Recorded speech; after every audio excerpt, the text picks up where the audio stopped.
दोस्तों मैं बीरेंद्र बनवौरी हाज़र हाँ प्रोग्राम सफ़र ਦੇ ਵਿੱਚ।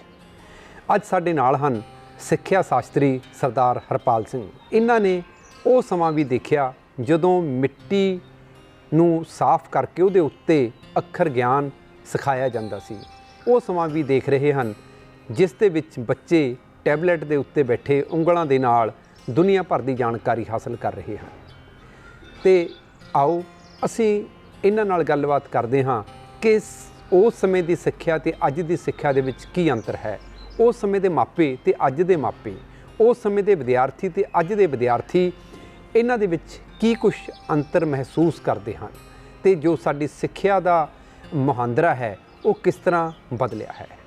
सरदार हरपाल सिंह जी प्रोग्राम सफ़र दे विच तुहाडा स्वागत है। सत श्री अकाल जी। हाँ तो असी दस दईए कि इस प्रोग्राम का मकसद एक ਇਹ ਹੈ ਕਿ ਜੋ ਅਨੁਭਵ ਤੁਹਾਡੇ ਅੰਦਰ ਹਨ, ਸਾਲਾਂ ਬੱਧੀ ਤੁਸੀਂ ਸਿੱਖਿਆ ਦੇ ਖੇਤਰ ਦੇ ਵਿੱਚ ਘਾਲਣਾਵਾਂ ਘਾਲੀਆਂ ਹਨ, ਉਸ ਅਨੁਭਵ ਨੂੰ ਅਸੀਂ ਇਸ ਮਾਧਿਅਮ ਦੇ ਰਾਹੀਂ ਆਮ ਲੋਕਾਂ ਤੱਕ ਲੈ ਕੇ ਜਾਈਏ। ਹਰਪਾਲ ਸਿੰਘ ਜੀ, ਤੁਸੀਂ ਉਹ ਵੀ ਸਮਾਂ ਦੇਖਿਆ ਜਦੋਂ ਧਰਤੀ ਨੂੰ ਸਾਫ਼ ਕਰਕੇ ਫੱਟੀ ਦੇ ਨਾਲ ਉਹਦੇ ਉੱਪਰ ਗੁਰੂ ਘਰਾਂ ਦੇ ਵਿੱਚ, ਡੇਰਿਆਂ ਦੇ ਵਿੱਚ ਅੱਖਰ ਗਿਆਨ ਬੱਚਿਆਂ ਨੂੰ ਦਿੱਤਾ ਜਾਂਦਾ ਸੀ। ਤੇ ਤੁਸੀਂ ਉਹ ਸਮਾਂ ਵੀ ਦੇਖ ਰਹੇ ਹੋ ਜਦੋਂ ਅੱਜ ਬੱਚਾ ਕੰਪਿਊਟਰ ਦੇ ਉੱਤੇ ਇੱਕ ਕਲਿੱਕ ਦੇ ਨਾਲ ਸਾਰੀ ਦੁਨੀਆ ਦੇ ਨਾਲ ਆਪਦਾ ਰਾਬਤਾ ਕਾਇਮ ਕਰ ਰਿਹਾ ਹੈ। ਸਭ ਤੋਂ ਪਹਿਲੀ ਗੱਲ ਇਹ ਦੱਸੋ ਕਿ ਉਸ ਸਮੇਂ ਤੇ ਅੱਜ ਦੇ ਸਿੱਖਿਆ ਦੇ ਵਿੱਚ ਕਿੰਨਾ ਕੁ ਅੰਤਰ ਹੈ। ਉਹ ਜਿਹੜੀ ਸਿੱਖਿਆ ਸੀ ਉਹ ਸਮਾਂ ਸੀ, ਉਸ ਸਮੇਂ ਵਿੱਦਿਆ ਦੇ ਦਾ ਸੰਚਾਰ ਬਹੁਤ ਘੱਟ ਸੀ ਜੀ। ਸਕੂਲ ਕਿਤੇ ਕਿਤੇ जी कोई 10 किलोमीटर ते 20 किलोमीटर ते जी ਹੁੰਦੇ ਸੀਗੇ जी। ਕੋਈ ਲੋੜਵੰਦ ਬੰਦਾ ਹੀ ਐਜੂਕੇਸ਼ਨ ਲੈਂਦਾ ਸੀ ਜੀ। ਆਮ ਬੰਦੇ ਦੀ ਜਿਵੇਂ ਅੱਜ ਕੱਲ੍ਹ ਹੈਗਾ ਵੀ ਹਰ ਬੱਚੇ ਨੂੰ ਜ਼ਰੂਰੀ ਹੈ 14 ਸਾਲ ਤੱਕ ਬੱਚੇ ਨੂੰ ਜੀ। ਉਸ ਸਮੇਂ ਕੋਈ ਟਾਮਾ ਪਿੰਡ ਦੇ ਵਿੱਚੋਂ ਇੱਕ ਦੋ ਬੱਚੇ ਪੜ੍ਹਨ ਜਾਂਦੇ ਸੀਗੇ ਜੀ। ਉਹਨਾਂ ਵਿੱਚੋਂ ਉਹ ਕੁਦਰਤੀ ਇੰਟੈਲੀਜੈਂਟ ਹੁੰਦੇ ਤੇ ਜੀ, ਉਹਨਾਂ ਨੂੰ ਚਾਅ ਹੁੰਦਾ ਸੀਗਾ ਵਿੱਦਿਆ ਪੜ੍ਹਨ ਦਾ ਜੀ। ਉਦੋਂ ਪਹਿਲਾਂ ਵੀ ਸਾਡੇ ਜਿੱਥੇ ਜਿਹੜੇ ਪਿੰਡ 'ਚ ਮੇਰਾ ਜਨਮ ਹੋਇਆ ਜੀ, ਪੜੀ ਮਾਨਸਾ, ਉੱਥੇ ਕੋਈ ਸਕੂਲ ਨਹੀਂ ਸੀ ਜੀ। ਉੱਥੇ ਇੱਕ ਡੇਰਾ ਸੀ ਜੀ ਜਿੱਥੇ ਸੰਤ ਮਤਲਬ ਪੰਜਾਬੀ ਗੁਰਮੁਖੀ ਲਿਖਣੀ ਧਰਤੀ ਦੀ ਜਿਵੇਂ ਤੁਸੀਂ ਕਿਹਾ ਹੈ ਜੀ, ਹੱਥ ਮਾਰ ਕੇ ਉਹਦੇ 'ਤੇ ਲਿਖਣਾ ਸਿਖਾਉਂਦੇ ਹੁੰਦੇ ਜੀ। ਉਦੋਂ ਬਾਅਦ ਕੁਛ ਬੱਚੇ ਹੋਰ ਇੱਕ ਦੋ ਘਰਾਣਿਆਂ ਦੇ ਮੀਮਸਾ ਸਕੂਲ ਵਿੱਚ ਜਾਣ ਲੱਗ ਗਏ ਜਿਹੜਾ ਸਾਡੇ ਪਿੰਡ ਤੋਂ 6 ਕਿਲੋਮੀਟਰ ਦੀ ਦੂਰੀ ਤੇ ਹੈ। ਪੜੀ ਮਾਨਸਾ ਜ਼ਿਲ੍ਹਾ ਸੰਗਰੂਰ ਜੀ ਜੀ।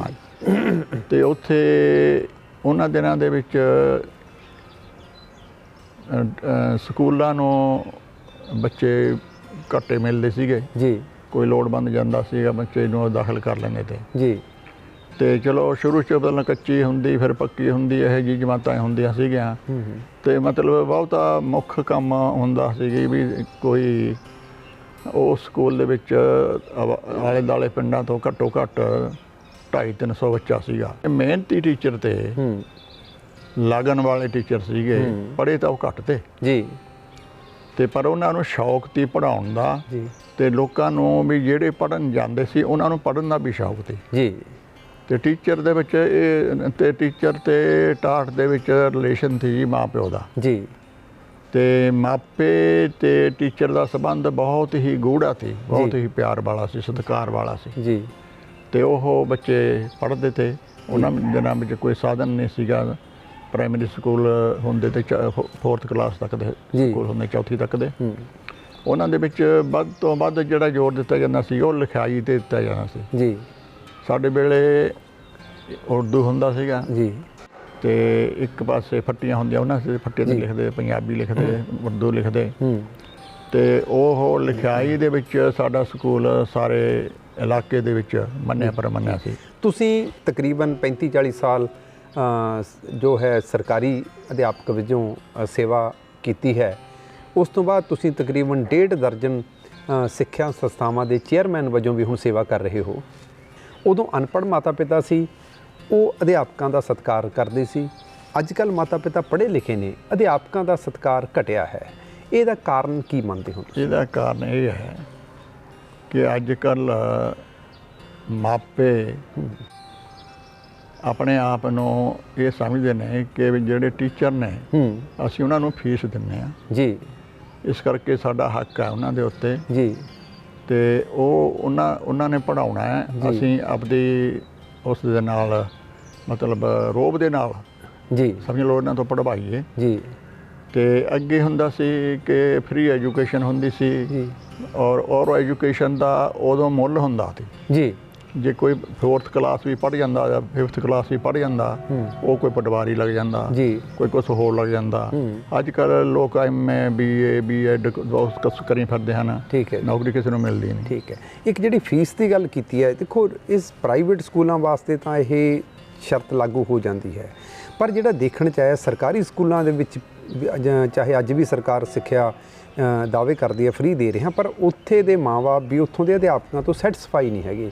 ਇਹਦੇ ਵਿੱਚ ਵੀ ਕੀ ਵਜ੍ਹਾ ਮੰਨਦੇ ਹੋ? ਉਹ ਸੈਟੀਸਫੈਕਸ਼ਨ ਦਾ ਕਾਰਨ ਇਹ ਹੈ ਕਿ ਅੱਜ ਕੱਲ੍ਹ ਜਿਹੜੇ ਸਰਕਾਰੀ ਸਕੂਲ ਦੇ ਅਧਿਆਪਕ ਨੇ ਤਨਖਾਹਾਂ ਉਹਨਾਂ ਦੀਆਂ ਨਹੀਂ ਹੈਗੀਆਂ, ਘੱਟ ਤਨਖਾਹਾਂ ਬਹੁਤ ਨੇ ਜੀ, ਲੱਖ ਰੁਪਈਆ ਤਨਖਾਹ ਉਹਨਾਂ ਦੀ ਤਕਰੀਬਨ ਬਣਦੀ ਹੈ, ਪਰ ਉਹ ਉਹਨਾਂ ਇੰਟਰਸਟ ਨਹੀਂ ਲੈ ਰਹੇ ਜੀ ਵੀ ਸਕੂਲ ਜਾਣਾ ਆਉਣਾ ਤੇ ਆਪਣੀ ਤਨਖਾਹ ਲੈਣੀ ਜੀ, ਕੋਈ ਜ਼ਿੰਮੇਵਾਰੀ ਨਹੀਂ ਸਮਝਣੀ। ਜਾਂ ਕਈ ਵਾਰ ਇਹ ਵੀ ਅਧਿਆਪਕ ਕਹਿੰਦੇ ਸੁਣੇ ਨੇ ਉਹਨਾਂ ਤੇ ਵਾਧੂ ਕੰਮ ਬਹੁਤ ਪਾਏ ਜਾ ਰਹੇ ਨੇ। ਹਾਂ, ਵਾਧੂ ਕੰਮ ਵੀ ਹੈ ਗਵਰਨਮੈਂਟ ਵੱਲੋਂ ਵੀ, ਕਈ ਵਾਰੀ ਉਹਨਾਂ ਤਾਂ ਕਈ ਵਾਰੀ ਕੁੱਤੇ ਮਾਰਨ ਨੂੰ ਭੇਜਿਆ ਜਾਂਦਾ। ਅੱਛਾ, ਇੱਕ ਇਹ ਵੀ ਸੁਣਿਆ ਹੈ ਕਈ ਯੰਗ ਜਿਹੜੇ ਮੁੰਡੇ ਨਵੇਂ ਭਰਤੀ ਹੋਏ ਨੇ, ਕੁੜੀਆਂ ਨਵੀਆਂ ਭਰਤੀ ਹੋਈਆਂ ਨੇ, ਉਹ ਇਹ ਵੀ ਕੰਪਲੇਂਟ ਕਰਦੇ ਨੇ ਕਿ ਉਹ ਮਿਹਨਤ ਕਰਨੀ ਚਾਹੁੰਦੇ ਨੇ, ਪਰੰਤੂ ਕੁਝ ਜੋ ਪਹਿਲਾਂ ਜੋ ਰਿਟਾਇਰ ਹੋਣ ਦੇ ਕਿਨਾਰੇ ਬੈਠੇ ਨੇ, ਜਿਨ੍ਹਾਂ ਨੇ ਕੰਮ ਨਹੀਂ ਕੀਤਾ, ਜਿਹਦੇ ਕਰਕੇ ਸਿੱਖਿਆ ਦਾ ਮੇਰਾ ਡਾਊਨ ਗਿਆ, ਵੀ ਉਹ ਉਹਨਾਂ ਨੂੰ ਕੰਮ ਨਹੀਂ ਕਰਨ ਦੇਣਾ ਚਾਹੁੰਦੇ, ਕਿ ਇਹ ਵੀ ਇਸ ਨੂੰ ਵੀ ਕਾਰਨ ਮੰਨਦੇ? ਹਾਂ, ਇੱਕ ਬਹੁਤ ਵੱਡਾ ਕਾਰਨ ਹੈ ਜੀ ਜੀ। ਅਸੀਂ ਸੰਸਥਾ ਚਲਾਉਂਦੇ ਹਾਂ ਜੀ, ਅਸੀਂ ਜਿੰਨੇ ਵੀ ਆਪਣੇ ਇਲਾਕੇ ਦੇ ETT ਟੀਚਰ ਲੱਗੇ ਹੋਏ ਨੇ ਜੀ, ਉਹ ਤਕਰੀਬਨ ਸਾਡੀ ਸੰਸਥਾ ਦੀ ਪ੍ਰੋਡਕਸ਼ਨ ਨੇ ਜੀ, ਕਿਉਂ ਅਸੀਂ ਉਹਨਾਂ ਦਿਨਾਂ ਦੇ ਵਿੱਚ ਅਕੈਡਮੀ ਚਲਾਉਂਦੇ ਸੀਗੇ ਜੀ ਜੀ। ਤੇ ETT ਅਧਿਆਪਕ ਦਾ ਜਿਹੜਾ ਹੁੰਦਾ ਸੀਗਾ ਕੋਰਸ 2 ਸਾਲ ਦਾ ਹੁੰਦਾ, ਤੇ ਉਹ ਉਹਨਾਂ ਦਿਨਾਂ ਦੇ ਵਿੱਚ ਨੌਕਰੀ ETT ਕਰਨ ਸਾਰੇ ਮਿਲ ਜਾਂਦੀ ਸੀ ਜੀ। ਉਹ ਅਧਿਆਪਕ ਸਾਡੇ ਕੋਲੇ ਇੱਥੇ ਆਪਣਾ ਕਰਨ ਤੋਂ ਬਾਅਦ ਸਾਡੇ ਸਕੂਲ ਦੇ ਵਿੱਚ ਅਸੀਂ ਉਹਨਾਂ ਨੂੰ ਰੱਖ ਲੈਂਦੇ ਜੀ, ਮਹੀਨੇ 2 ਮਹੀਨੇ ਉਹਨਾਂ ਨੂੰ ਟ੍ਰੇਨਿੰਗ ਦਿੰਦੇ ਜੀ, ਉਸ ਤੋਂ ਬਾਅਦ ਉਹਨਾਂ ਨੂੰ ਗਵਰਨਮੈਂਟ ਜੋਬ ਮਿਲ ਜਾਂਦੀ ਜੀ। ਉਹ ਫਿਰ ਜਦ ਸਰਕਾਰੀ ਸਕੂਲਾਂ 'ਚ ਜਾਂਦੇ ਜੀ, ਉੱਥੇ ਬੈਠੇ ਹੁੰਦੇ ਤੇ ਪੁਰਾਣੇ ਰਿਟਾਇਰਮੈਂਟ ਦੇ ਨੇੜੇ ਤੇੜੇ ਅਧਿਆਪਕ ਜੀ, ਉਹ ਇੱਥੋਂ ਅਸੀਂ ਉਹਨਾਂ ਨੂੰ ਬਹੁਤ ਮਿਹਨਤ ਕਰਨੀ ਸਿਖਾ ਦਿੰਦੇ ਤੇ ਜੀ। ਉੱਥੇ ਜਾ ਕੇ ਕੰਮ ਕਰਦੇ ਜੀ, ਉਹਦੇ ਨਾਲ ਦਾਖਲੇ ਵਧਣ ਲੱਗ ਗਏ ਜੀ। ਉਹ ਜਿਹੜੇ ਪੁਰਾਣੇ ਅਧਿਆਪਕ ਤੇ ਉਹ ਗੁੱਸੇ ਹੋਣ ਲੱਗ ਗਏ ਵੀ ਤੁਸੀਂ ਇਹਨਾਂ ਨੂੰ ਜ਼ਿਆਦਾ ਦਾਖਲ ਹੋ ਜਾਣਗੇ, ਫਿਰ ਇਹਨੂੰ ਆਪਾਂ ਕਿਵੇਂ ਸਾਂਭਾਂਗੇ। ਉਸ ਸਮੇਂ ਤੁਸੀਂ ਪੜ੍ਹਾਏ ਨਾ ਕਰੋ, ਬਸ ਮਹੀਨੇ 2 ਮਹੀਨੇ ਤੁਸੀਂ ਵੀ ਸਾਡੇ ਵਰਗੇ ਹੋ ਜਾਓ ਜੀ। ਉਹ ਇਹ ਕਾਰਨ ਸੀਗਾ। ਉਹ ਪੁਰਾਣੇ ਜਿਹੜੇ ਅਧਿਆਪਕ ਸੀ ਨਾ ਜੀ, ਉਹ ਦਿਲਚਸਪੀ ਨਹੀਂ ਸੀ ਲੈਂਦੇ। ਅੱਛਾ ਹਰਪਾਲ ਸਿੰਘ ਜੀ, ਦੇਖੋ ਤੁਹਾਡੀ ਬਹੁਤ ਲੰਬੀ ਜਿਹੜੀ ਹੈ ਉਮਰ ਸਿੱਖਿਆ ਦੇ ਖੇਤਰ ਦੇ ਵਿੱਚ ਹੀ ਲੰਘੀ ਹੈ, ਹੁਣ ਵੀ ਅਸੀਂ ਦੇਖਿਆ ਹੈ ਤੁਸੀਂ ਪੜ੍ਹਦੇ ਲਿਖਦੇ ਰਹਿੰਦੇ ਹੋ, ਤੇ ਇੱਕ ਚੀਜ਼ ਹੈ ਲੱਖਾਂ ਹੀ ਸਟੂਡੈਂਟ ਜਿਹੜੇ ਹੈਗੇ ਨੇ ਉਹ ਉਹਨਾਂ ਸੰਸਥਾਵਾਂ ਰਾਹੀਂ ਜਿਨ੍ਹਾਂ ਦੇ ਤੁਸੀਂ ਚੇਅਰਮੈਨ ਹੋ ਜਾਂ ਜਿੱਥੇ ਤੁਸੀਂ ਆਪਦੀ ਸੇਵਾਵਾਂ ਕੀਤੀਆਂ, ਉਹ ਸੰਸਥਾਵਾਂ ਦੇ ਵਿੱਚੋਂ ਨਿਕਲ ਚੁੱਕੇ ਨੇਗੇ। ਅੱਜ ਤੋਂ 50 ਸਾਲ ਪਹਿਲਾਂ ਦੇ ਵਿਦਿਆਰਥੀ ਤੇ ਅੱਜ ਦੇ ਵਿਦਿਆਰਥੀਆਂ ਦੇ ਵਿੱਚ ਕੀ ਅੰਤਰ ਮਹਿਸੂਸ ਕਰਦੇ ਹੋ ਤੁਸੀਂ? ਅੰਤਰ ਇਹ ਹੈ ਜੀ, ਉਸ ਵੇਲੇ ਜਿਹੜਾ ਸਟੂਡੈਂਟ ਹੁੰਦੇ ਸੀ ਉਹਨਾਂ ਦੇ ਵਿੱਚ ਸਤਿਕਾਰ ਦੀ ਭਾਵਨਾ ਬਹੁਤ ਜ਼ਿਆਦਾ ਜੀ। ਉਸ ਟੀਚਰ ਨੂੰ ਆਪਣਾ ਗੁਰੂ ਸਮਝਦੇ ਤੇ ਜੀ, ਤੇ ਉਹ ਸਮਝਦੇ ਵੀ ਇਹਨਾਂ ਦੇ ਰਾਹੀਂ ਪੜ੍ਹਾਈ ਕਰਕੇ ਅਸੀਂ ਕਿਸੇ ਨਾ ਕਿਸੇ ਰੁਤਬੇ ਤੇ ਪਹੁੰਚ ਗਏ ਹਾਂ ਜੀ। ਹੁਣ ਅੱਜ ਕੱਲ੍ਹ ਕੀ ਹੋ ਗਿਆ ਕਿ ਸਕੂਲ ਬਹੁਤ ਖੁੱਲ੍ਹ ਗਏ ਜੀ, ਤੇ ਐਜੂਕੇਸ਼ਨ ਵੀ ਬਹੁਤ ਪ੍ਰਸਾਰ ਹੋ ਗਿਆ ਜੀ। ਐਜੂਕੇਸ਼ਨ ਦਾ ਮਿਆਰ ਵੀ ਸਮਝ ਲਓ ਵੱਧ ਗਿਆ ਜੀ, ਤੇ ਉਸ ਦਾ ਹੁਣ ਕੋਈ ਮੁੱਲ ਨਹੀਂ ਪੈ ਰਿਹਾ ਜੀ। ਹੁਣ ਪੜ੍ਹੇ ਹੋਏ ਲੋਕ ਦੇਖੋ ਤਕਰੀਬਨ ਹਰੇਕ ਲੜਕੀ BA BEd ਜੀ, ਹਾਂਜੀ MA BEd ਜੀ, ਤੇ ਹੋਰ ਬਹੁਤ ਸਾਰੇ ਕੋਰਸਿਸ ਕਰੀ ਬੈਠੇ ਨੇ, ਲੇਕਿਨ ਬੇਰੁਜ਼ਗਾਰ ਨੇ ਜੀ, ਉਹਨਾਂ ਨੂੰ ਰੁਜ਼ਗਾਰ ਨਹੀਂ ਮਿਲ ਰਿਹਾ ਜੀ। ਲੋਕ ਹੁਣ ਆਕੇ ਪਏ ਨੇ, ਇਸ ਕਰਕੇ ਉਹਨਾਂ ਦਾ ਇੰਟਰਸਟ ਨਹੀਂ ਰਿਹਾ ਜੀ। ਉਹ ਹੁਣ ਸਵਾਏ ਇਸ ਦੇ ਕਿ ਉਹ ਕੋਈ ਹੋਰ ਉਪਰਾਲਾ ਸੋਚਣ, ਉਹ ਸਕੂਲਾਂ ਦੇ ਨਾਲ ਹੀ ਮਤਲਬ ਆ ਕੇ ਕਰਨ ਲੱਗ ਗਏ ਕਿ ਉਹਨਾਂ ਨੂੰ ਪਤਾ ਵੀ ਕਿਸੇ ਕੰਮ ਤਾਂ ਆਉਂਦੀ ਨਹੀਂ ਹੈ ਪੜ੍ਹਾਈ ਜੀ, ਤਾਂ ਇਸੇ ਕਾਰਨ ਇਹ ਹੋ ਗਿਆ। ਅੱਛਾ, ਜਿਹੜੀ ਜੋ ਕਿ ਸਿੱਖਿਆ ਹੈਗੀ ਹੈ ਉਹਦੇ ਵਿੱਚ ਬਦਲਾਅ ਆਇਆ ਹੈ, ਉਦੋਂ ਕੁਝ ਵਿਸ਼ਿਆਂ ਦੀ ਪੜ੍ਹਾਈ ਹੁੰਦੀ ਸੀ, ਅੱਜ ਕੱਲ੍ਹ ਵਿਸ਼ਿਆਂ ਦੀ ਭਰਮਾਰ ਹੈ, ਪਰ ਮੋਰਲ ਵੈਲਿਊ ਜਿਹੜੀ ਹੈ ਘਟਦੀ ਜਾ ਰਹੀ ਹੈ। ਹਾਂ, ਮੋਰਲ ਵੈਲਿਊ ਬਿਲਕੁਲ ਖਤਮ ਹੋ ਰਹੀ ਹੈ। ਇਹਦਾ ਕੀ ਦੇਖੋ, ਜਿਹੜੀ ਮੈਂ ਸਮਝਦਾ ਜਿਹੜੀ ਆਪਾਂ ਐਜੂਕੇਸ਼ਨ ਸਮਝਦੇ ਹਾਂ ਜੇ ਦੇ ਰਹੇ ਹਾਂ, ਇਹ ਐਜੂਕੇਸ਼ਨ ਨਹੀਂ ਹੈ ਜੀ, ਇਹ ਇਨਫੋਰਮੇਸ਼ਨ ਹੈ ਜੀ। ਇਹ ਕਿਤਾਬਾਂ 'ਚੋਂ ਦੇ ਦਿਓ ਜੀ, ਚਾਹੇ ਤੁਸੀਂ ਕਿਸੇ ਕਿਤਾਬ 'ਚੋਂ ਪੜ੍ਹ ਕੇ ਦੇ ਦਿਓ ਜੀ, ਇਹ ਇਨਫੋਰਮੇਸ਼ਨ ਨਹੀਂ ਹੈ, ਕੋਈ ਐਜੂਕੇਸ਼ਨ ਨਹੀਂ ਜੀ। ਐਜੂਕੇਸ਼ਨ ਦਾ ਮਤਲਬ ਹੁੰਦਾ ਹੈ ਕਿਸੇ ਨੂੰ ਐਜੂਕੇਟ ਕਰਨਾ ਜੀ, ਉਹਨੂੰ ਬੋਲਣਾ ਸਿਖਾਉਣਾ ਜੀ, ਉਹਨੂੰ ਤੁਰਨਾ ਸਿਖਾਉਣਾ ਜੀ, ਉਹਨੂੰ ਮੈਨਰ ਸਿਖਾਉਣੇ ਜੀ, ਉਹ ਉਹਦੇ ਜੀਵਨ ਦੇ ਵਿੱਚ ਕੰਮ ਆਉਣ ਵਾਲੀਆਂ ਚੀਜ਼ਾਂ, ਤਾਂ ਕਿ ਉਹ ਬੰਦਾ ਜਿਹਾ ਬਣ ਜੇ ਜੀ। ਠੀਕ ਹੈ ਜੀ। ਹੁਣ ਅੱਜ ਦੀ ਐਜੂਕੇਸ਼ਨ ਫੈਸ਼ਨੇਬਲ ਬਣਾ ਰਹੀ ਹੈ ਬੱਚਿਆਂ ਨੂੰ ਜੀ। ਹੁਣ ਕੋਈ ਕੰਟਰੋਲ ਨਹੀਂ, ਮਾਪੇ ਦਾ ਕੰਟਰੋਲ ਨਹੀਂ, ਸਕੂਲ ਦਾ ਕੰਟਰੋਲ ਨਹੀਂ, ਕੋਈ ਹੇਅਰ ਸਟਾਈਲ ਕਿਵੇਂ ਬਣਾ ਕੇ ਆ ਜਾਂਦਾ ਹੈ, ਕੋਈ ਕਿਵੇਂ ਆ ਕੇ ਬਣਾ ਕੇ ਜਾ ਰਿਹਾ ਜੀ, ਕੋਈ ਡਿਸਿਪਲਿਨ ਨਹੀਂ ਰਿਹਾ ਜੀ। ਇਸ ਕਰਕੇ ਅੱਗੇ ਡਿਸਿਪਲਿਨ ਹੁੰਦਾ ਸੀ, ਟੀਚਰ ਦੇ ਹੁਕਮ ਦੇ ਮੁਤਾਬਕ ਜੀ ਸਕੂਲ ਚੱਲਦੇ ਤੇ ਔਰ ਮਾਪੇ ਉਹ ਗੱਲ ਨੂੰ ਮੰਨਦੇ ਤੇ। ਠੀਕ ਹੈ ਜੀ। ਹੁਣ ਮਾਪੇ ਵੀ ਬੇਬਸ ਹੋ ਗਏ ਤੇ ਟੀਚਰ ਵੀ ਬੇਬਸ ਹੋ ਗਏ। ਮਤਲਬ ਇਹ ਹੈ ਵੀ ਹਾਲਾਤਾਂ ਨੇ ਅੱਜ ਦੇ ਜਿਹੜੇ ਸਮੇਂ ਨੂੰ ਇੱਕ ਕੁਆਲੀਫਾਈਡ ਤਾਂ ਕਰਤਾ, ਪਰ ਐਜੂਕੇਟ ਨਹੀਂ ਕੀਤਾ, ਐਜੂਕੇਟ ਨਹੀਂ ਕੀਤਾ। ਤੇ ਦੇਖੋ, ਅਖੀਰ ਨੂੰ ਜੋ ਸਮਾਜ ਹੈ ਸਾਰਾ ਇਹਦੀ ਜਿਹੜੀ ਹੈ ਹੋਂਦ ਤਾਂ ਇਹਦੀ ਸਿੱਖਿਆ ਦੇ ਉੱਤੇ ਹੈ, ਕਿਸੇ ਵੀ ਤਰ੍ਹਾਂ ਦੀ ਸਿੱਖਿਆ ਹੋਵੇ। ਤੁਸੀਂ ਆਪਦੇ ਤਜਰਬੇ 'ਚੋਂ, ਆਪਦੇ ਅਨੁਭਵ ਦੇ ਵਿੱਚੋਂ ਇਹ ਦੱਸੋ ਵੀ ਸਿੱਖਿਆ ਦਾ ਅਸਲ ਮਨੋਰਥ ਕੀ ਹੈ? ਸਿੱਖਿਆ ਦਾ ਜੇ ਅਸਲੀ ਮਨੋਰਥ ਤਾਂ ਇਹ ਹੈ ਜੀ ਕਿ ਬੱਚੇ ਨੂੰ ਜ਼ਿੰਦਗੀ ਜਿਉਣ ਦੀ ਸੂਝ-ਬੂਝ ਆ ਜਾਵੇ ਜੀ। ਪੜ੍ਹਾਈ ਤਾਂ ਹੈ ਜੀ, ਲਿਖਾਈ ਪੜ੍ਹਾਈ ਤਾਂ ਅੱਗੇ ਵੀ ਹੁੰਦੀ ਸੀ, ਹੁਣ ਵੀ ਹੁੰਦੀ ਹੈ ਜੀ। ਠੀਕ ਹੈ ਜੀ। ਪਰ ਉਹ ਸੂਝ-ਬੂਝ ਨਹੀਂ ਰਹੀ ਜੀ। ਐਜੂਕੇਸ਼ਨ ਉਸੇ ਨੂੰ ਕਹਿੰਦੇ ਆ ਜੀ। ਹੁਣ ਜੇ ਕੋਈ ਕਹੇ ਵੀ ਪ੍ਰੈਕਟੀਕਲ ਤੋਂ ਬਿਨਾਂ ਥਿਊਰੀ ਜੀ ਪੜ੍ਹ ਕੇ ਜੀ ਬੰਦਾ ਐਜੂਕੇਟ ਹੋ ਜੋ, ਨਹੀਂ ਹੋ ਸਕਦਾ ਜੀ। ਉਹ ਨਾ ਤਾਂ ਸਕੂਲਾਂ ਵਿੱਚ ਜੀ ਕਿੱਤਾ ਐਜੂਕੇਸ਼ਨ ਨਹੀਂ ਰਹੀ ਜੀ। ਹੁਣ ਤੁਸੀਂ ਇਹ ਦੇਖ ਲਓ ਵੀ MA ਬੰਦਾ ਪੜ੍ਹਿਆ ਹੋਵੇ, B.Ed ਵੀ ਕਰੀ ਹੋਵੇ ਜੀ, ਚਾਹੇ ਉਹਦੀ MSc ਕਰੀ ਹੋਵੇ ਜੀ, ਜੇ ਉਹਨੂੰ ਕਿਤੇ ਸਰਕਾਰੀ ਜਾਂ ਪ੍ਰਾਈਵੇਟ ਨੌਕਰੀ ਨਾ ਮਿਲੇ ਜੀ ਤਾਂ ਉਹਨੂੰ ਕੋਈ ਦਿਹਾੜੀ 'ਤੇ ਵੀ ਨਹੀਂ ਰੱਖਦਾ ਜੀ। ਬਿਲਕੁਲ, ਉਹ ਕਿਸੇ ਕੰਮ ਦੀ ਨਹੀਂ ਜੀ। ਤੋ ਇਸ ਕਰਕੇ ਸਭ ਤੋਂ ਪਹਿਲੀ ਗੱਲ ਹੈ ਵੀ ਰੁਜ਼ਗਾਰ ਪੱਖੀ ਹੋਣੀ ਚਾਹੀਦੀ ਹੈ ਜੀ।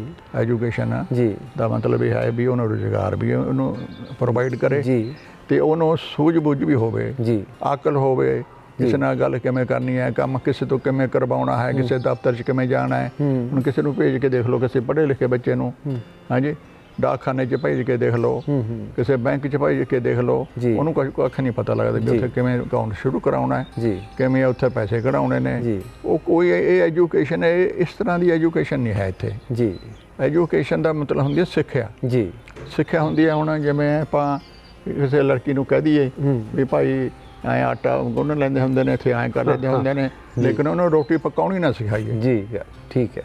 ਜੇ ਉਹਨੂੰ ਆਪਾਂ ਪ੍ਰੈਕਟੀਕਲੀ ਰੋਟੀ ਵੀ ਭਾਈ ਹੁਣ ਇਹ ਐਂ ਬਣ ਗਿਆ, ਆਟਾ ਗੁੱਝਿਆ ਗਿਆ, ਹੁਣ ਇਹਨੂੰ ਇਸ ਤਰ੍ਹਾਂ ਬਣਾ, ਰੋਟੀ ਪੇੜਾ ਬਣਾ, ਇਹਨੂੰ ਤਵੇ 'ਤੇ ਪਾ, ਇਹ ਪੱਕੂਗੀ, ਫਿਰ ਉਹ ਰੋਟੀ ਬਣੂਗੀ ਜੀ, ਖਾਣ ਜੋਗੀ ਹੋ ਜੂਗੀ ਜੀ। ਤੋ ਇਸ ਤਰ੍ਹਾਂ ਦੀ ਐਜੂਕੇਸ਼ਨ। ਹੁਣ ਸਾਡੇ ਬੱਚੇ ਬਾਹਰ ਕਿਉਂ ਜਾਂਦੇ ਨੇ ਜੀ? ਬਾਹਰ ਜਿਹੜੇ ਜਾਂਦੇ ਨੇ ਕੈਨੇਡਾ 'ਚ ਜਾਂ ਕਿਸੇ ਹੋਰ ਕੰਟਰੀ ਦੇ ਵਿੱਚ, ਉਹ ਕੋਈ ਢਾਬਿਆਂ ਦੇ ਕੰਮ ਕਰਦਾ ਹੈ, ਕੋਈ ਕਿਤੇ ਹੋਰ ਕੰਮ ਕਰਦਾ ਹੈ ਜੀ, ਉਹ ਉੱਥੇ ਜਾ ਕੇ ਕਰਦੇ ਨੇ ਜੀ। ਇੱਥੇ ਉਹ ਬੇਸ਼ਰਮੀ ਸਮਝਦੇ ਨੇ। ਮਤਲਬ ਤੁਹਾਡਾ ਇਹ ਹੈ ਵੀ ਕੰਮ ਤਾਂ ਕੋਈ ਮਰਜ਼ੀ ਹੈ, ਹਰ ਇੱਕ ਰਿਸਪੈਕਟੇਬਲ ਵਰਕ ਹੈ, ਬਟ ਉਰੇ ਬੇਸ਼ਰਮੀ ਮੰਨਦੇ ਨੇ, ਉੱਥੇ ਜਾ ਕੇ ਉਹ ਕੰਮ ਕਰਦੇ ਨੇ। ਜਦ ਕਿ ਜੇ ਉਹ ਕੰਮ ਉਰੇ ਹੀ ਕਰਨ ਤਾਂ ਕਿਤੇ ਦੀ ਕਿਤੇ ਸਾਡਾ ਸਮਾਜ ਜਿਹੜਾ ਹੈ ਜਾ ਸਕਦਾ ਹੈ। ਹਾਂ ਜੀ। ਜੇ ਜਿਹੜਾ ਰੁਜ਼ਗਾਰ ਆਪਾਂ ਬਾਹਰ ਲੱਭਣ ਜਾਂਦੇ ਹਾਂ ਨਾ, ਉਹ ਸਾਡੇ ਉਰੇ ਮਿਲ ਸਕਦਾ ਹੈ ਜੀ। ਖੇਤੀਬਾੜੀ ਪ੍ਰਧਾਨ ਦੇਸ਼ ਹੈ, ਇੱਥੇ ਰੋਟੀ ਪਾਣੀ ਸਭ ਨੂੰ ਮਿਲ ਸਕਦਾ ਹੈ ਜੀ। ਜਿਹੋ ਜਿਹਾ ਕੋਈ ਕੰਮ ਕਰਨ ਜਾਣਦਾ ਉਹੀ ਉਹਨੂੰ ਨੌਕਰੀ ਉਰੇ ਮਿਲ ਸਕਦੀ ਹੈ। ਇਸ ਕਰਕੇ ਸਾਡੀ ਇਹ ਵੀ ਇੱਕ ਘਾਟ ਹੈ ਕਿ ਇਹ ਅਸੀਂ ਕਿੱਤੇ ਦੇ ਨਾਲੋਂ ਤੋੜਤੇ। ਅਖੀਰ ਦੇ ਵਿੱਚ ਤੁਸੀਂ ਇੱਕ ਸਿੱਖਿਆ ਸ਼ਾਸਤਰੀ ਹੋ, ਆਪਣੇ ਇਸ ਅਨੁਭਵ ਦੇ ਰਾਹੀਂ ਤੁਸੀਂ ਸਮਾਜ ਨੂੰ ਕਿਸ ਤਰ੍ਹਾਂ ਦਾ ਸੰਦੇਸ਼ ਦੇਣਾ ਚਾਹੋਗੇ? ਮੈਂ ਤਾਂ ਸਮਾਜ ਨੂੰ ਇਹ ਸੰਦੇਸ਼ ਦੇਣਾ ਚਾਹੂੰਗਾ ਜੀ ਕਿ ਪਹਿਲਾਂ ਤਾਂ ਜਿਹੜੇ ਮਾਪੇ ਨੇ ਉਹ ਬੱਚਿਆਂ ਨੂੰ ਆਪਦੇ ਨੇੜੇ ਰੱਖਣ ਜੀ, ਸ਼ਾਮ ਸਵੇਰੇ ਆਪਦੇ ਕੋਲੇ ਰੱਖਣ ਜੀ। ਉਹਨਾਂ ਦੀ ਸਮੱਸਿਆ ਹੋਵੇ ਕੋਈ ਉਹ ਸੁਣਨ ਜੀ, ਹੱਲ ਕਰਨ ਜੀ, ਤੇ ਉਹਨਾਂ ਦੇ ਵਾਸਤੇ ਕੋਈ ਪ੍ਰੋਗਰਾਮ ਲਿਖਣ ਜੀ ਵੀ ਉਹਨਾਂ ਕੀ ਕਰਨਾ ਚਾਹੁੰਦੇ ਨੇ ਜੀ। ਤੇ ਉਹ ਫਿਰ ਰਲ ਮਿਲ ਕੇ ਇਹ ਕੰਮ ਕਰਨ ਤੇ ਫਿਰ ਉਹ ਪੜ੍ਹਾਈ ਜਿਹੜੀ ਹੈ ਉਹਦੇ ਕੰਮ ਆਉਣ ਵਾਲੀ ਹੈ। ਇੱਥੇ ਹਾਇਰ ਐਜੂਕੇਸ਼ਨ ਹੈ ਕਿਤੇ ਹੋਰ ਜੀ, ਉਹ ਕੰਮ ਆ ਜੂਗੀ ਜੀ। ਜੇ ਹੁਣ ਮਾਪੇ ਦਾ ਤੇ ਬੱਚੇ ਦਾ ਆਪਸ ਵਿੱਚ ਤਾਲਮੇਲ ਨਹੀਂ ਹੈ ਜੀ, ਲੜਕੀ ਦਾ ਮਾਂ ਨਾਲ ਤਾਲਮੇਲ ਨਹੀਂ ਹੈ ਜੀ, ਫਿਰ ਉਹ ਕੀ ਕਰਦੇ ਨੇ, ਉਹ 12 ਗੱਦੀ ਮੋਟਰਸਾਈਕਲ ਲਾਉਂਦੇ ਫਿਰਦੇ ਨੇ, ਘੁੰਮਦੇ। ਤੋ ਇਸ ਕਰਕੇ ਮੇਰੇ ਤਾਂ ਇਹ ਰਾਏ ਹੈ ਲੋਕਾਂ ਨੂੰ ਕਿ ਆਪਣੇ ਬੱਚਿਆਂ ਨੂੰ ਨੇੜੇ ਰੱਖੋ, ਸ਼ਾਮ ਸਵੇਰੇ ਉਹਨਾਂ ਨੂੰ ਕੋਲੇ ਬਿਠਾਓ ਜੀ, ਉਹਨਾਂ ਨੂੰ ਮੱਤ ਦਿਓ ਜੀ। ਨੰਬਰ 2, ਆਪਣੇ ਸਭ ਨੂੰ ਵੱਡਾ ਜੇ ਆਪਾਂ ਮੰਨ ਲਈਏ ਸਿੱਖਿਆ ਸਰੋਤ ਜੀ, ਧਾਰਮਿਕ ਸਿੱਖਿਆ ਜਿਹਨੂੰ ਆਪਾਂ ਕਹਿੰਦੇ ਹਾਂ ਜਾਂ ਕਿ ਇਹ ਮੋਰਲ ਐਜੂਕੇਸ਼ਨ ਜੀ, ਉਹ ਆਪਣੇ ਕੋਲੇ ਸਾਰਿਆਂ ਨਾਲੋਂ ਵੱਡੀ ਹੈ ਪੰਜਾਬੀਆਂ ਕੋਲ ਜੀ। ਉਹ ਗੁਰੂ ਗ੍ਰੰਥ ਸਾਹਿਬ, ਉਹ ਗੁਰੂ ਗ੍ਰੰਥ ਸਾਹਿਬ ਨੂੰ ਅਸੀਂ ਕੀ ਬਣਾ ਰੱਖਿਆ ਹੈ, ਸਿਰਫ ਮੱਥਾ ਟੇਕਣਾ ਜੀ। ਨਾ ਤਾਂ ਜਿਹੜੇ ਸਾਡੇ ਸਿੱਖਿਆ ਦਿੰਦੇ ਨੇ ਉਹਨਾਂ ਨੂੰ ਪਤਾ ਉਹ ਗੱਲ ਦਾ ਜੀ, ਨਾ ਇਹ ਜਿਹੜੇ ਅਸੀਂ ਜਾਂਦੇ ਹਾਂ ਮੱਥਾ ਟੇਕਣ ਨਾ ਸਾਨੂੰ ਪਤਾ ਹੈ, ਮੱਥਾ ਟੇਕ ਕੇ ਮੁੜੇ ਆਉਂਦੇ ਹਾਂ ਜੀ। ਸੇਧ ਦੇਣੀ ਚਾਹੀਦੀ ਹੈ, ਉਹ ਸੇਧ ਪ੍ਰੋਪਰ ਨਹੀਂ ਦਿੱਤੀ ਨਹੀਂ ਹੈ ਜੀ ਜੀ ਜੀ। ਉਹ ਇਸ ਕਰਕੇ ਸਾਰੇ ਕੰਮ ਉਲਟ ਹੋ ਰਿਹਾ ਸਾਰਾ। ਬਿਲਕੁਲ ਜੀ, ਬਿਲਕੁਲ। ਹਰ ਖੇਤਰ ਦੇ ਵਿੱਚ ਕਰਪਸ਼ਨ ਆ ਗਈ ਜੀ। ਤੁਸੀਂ ਬਹੁਤ ਵਧੀਆ ਜਿਹੜੀਆਂ ਜਾਣਕਾਰੀ ਭਰਪੂਰ ਗੱਲਾਂ ਦੱਸੀਆਂ, ਤੁਹਾਡਾ ਬਹੁਤ ਬਹੁਤ ਸ਼ੁਕਰੀਆ। ਦੋਸਤੋ, ਇਹ ਸਨ ਸਰਦਾਰ ਹਰਪਾਲ ਸਿੰਘ ਜੀ, ਜਿਨ੍ਹਾਂ ਨੇ ਆਪਣੀ ਸਾਰੀ ਜ਼ਿੰਦਗੀ ਸਿੱਖਿਆ ਦੇ ਖੇਤਰ ਦੇ ਵਿੱਚ ਲਾਈ ਹੈ। ਇਹਨਾਂ ਨਾਲ ਗੱਲਬਾਤ ਕੀਤੀ ਤੇ ਜੋ ਇਸ ਦਾ ਸਿੱਟਾ ਅਸੀਂ ਇਹ ਕੱਢ ਸਕਦੇ ਹਾਂ ਕਿ ਅੱਜ ਦੀ ਜਿਹੜੀ ਐਜੂਕੇਸ਼ਨ ਹੈ ਉਹਦੇ ਵਿੱਚੋਂ ਕੁਆਲਿਟੀ ਜਿਹੜੀ ਹੈ ਸਮਾਜਿਕ ਤੌਰ 'ਤੇ ਜਿਹੜੀ ਬੰਦੇ ਨੂੰ ਅਸਲ ਮਾਇਨਿਆਂ ਦੇ ਵਿੱਚ ਇਨਸਾਨ ਬਣਾਉਣ ਦੇ ਨੇੜੇ ਲੈ ਕੇ ਜਾਂਦੀ ਸੀ, ਉਹ ਘਟਦੀ ਜਾ ਰਹੀ ਹੈ ਅਤੇ ਉਹਨੂੰ ਕਮਰਸ਼ੀਅਲ ਵੱਧ ਬਣਾ ਰਹੀ ਹੈ। ਅਤੇ ਬਹੁਤ ਵਧੀਆ ਇਹਨਾਂ ਨੇ ਗੱਲਾਂ ਦੱਸੀਆਂ ਕਿ ਇਨਸਾਨ ਨੂੰ ਇਨਸਾਨ ਬਣਾਉਣ ਲਈ ਸਿੱਖਿਆ ਦੇ ਵਿੱਚ ਜਿਹੜੀ ਹੈ ਮਾਂ-ਬਾਪ ਦਾ ਯੋਗਦਾਨ ਕਾਫੀ ਜ਼ਰੂਰੀ ਬਣ ਜਾਂਦਾ ਹੈ। ਅਤੇ ਇਹ ਗੱਲਬਾਤ ਤੁਹਾਨੂੰ ਕਿਵੇਂ ਲੱਗੀ, ਸਾਨੂੰ ਆਪਦੇ ਸੁਨੇਹਿਆਂ ਦੇ ਜ਼ਰੀਏ, ਆਪਦੇ ਮੈਸੇਜ ਦੇ ਰਾਹੀਂ ਜ਼ਰੂਰ ਦੱਸਣਾ। ਇਸ ਚੈਨਲ ਨੂੰ ਸਬਸਕ੍ਰਾਈਬ ਕਰੋ, ਸ਼ੇਅਰ ਕਰੋ ਅਤੇ ਲਾਈਕ ਕਰੋ। ਬਹੁਤ ਬਹੁਤ ਸ਼ੁਕਰੀਆ। ਸਤਿ ਸ਼੍ਰੀ ਅਕਾਲ।